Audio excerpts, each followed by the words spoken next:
கிளம்புற அன்னைக்கு காலையில் தான் உட்காந்து போட்டு வச்சுருந்த வத்தல் வடகம் மசாலா பொடி எல்லாமே லாஸ்ட் மினிட்ல உட்காந்து நானும் அப்பா உட்காந்து பேக் பண்ணிகிட்டே இருந்தோம். அப்புறம் அன்றைக்கி மதியானம் சாப்பிட்டுட்டு அப்படி கொஞ்சம் நேரத்துலேயே கிளம்புற மாதிரி இருந்தது. பாப்பாவோட ஸ்லீப்பிங் டைம்னால பஸ்லேயே கொஞ்சம் அரை தூக்கத்துலேயே உட்காந்துருந்தா. இனிமேல் இந்த மாதிரிலாம் 2 மாதம் அந்த மாதிரிலாம் நம்ம வருவோமானே தெரியலை. ஏன்னா பாப்பா வேறு ஸ்கூல் சேர்க்கணும்ல. அண்ட் அதே மாதிரி அம்மாவுமே கூடவே கூட்டு வந்துருந்தேன்.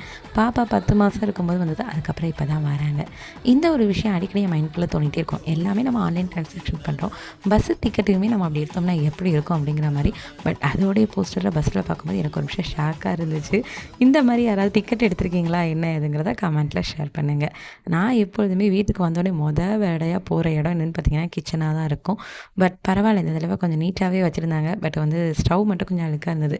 அதை கூட க்ளீன் பண்ணாமல் ஊர்லேருந்து கொண்டு வந்திருந்த பாத்திரத்தை தான் நான் வந்து க்ளீன் பண்ணுவேங்கிற மாதிரி சீசனிங் பண்ணிகிட்டு இருந்தேன். இதை எப்படி சீசனிங் பண்ணணுங்கிறத கடைக்காரர் சொன்னாங்கிறத அப்கமிங் வீடியோவில் உங்கள் கூட ஷேர் பண்ணுறேன். பாய்.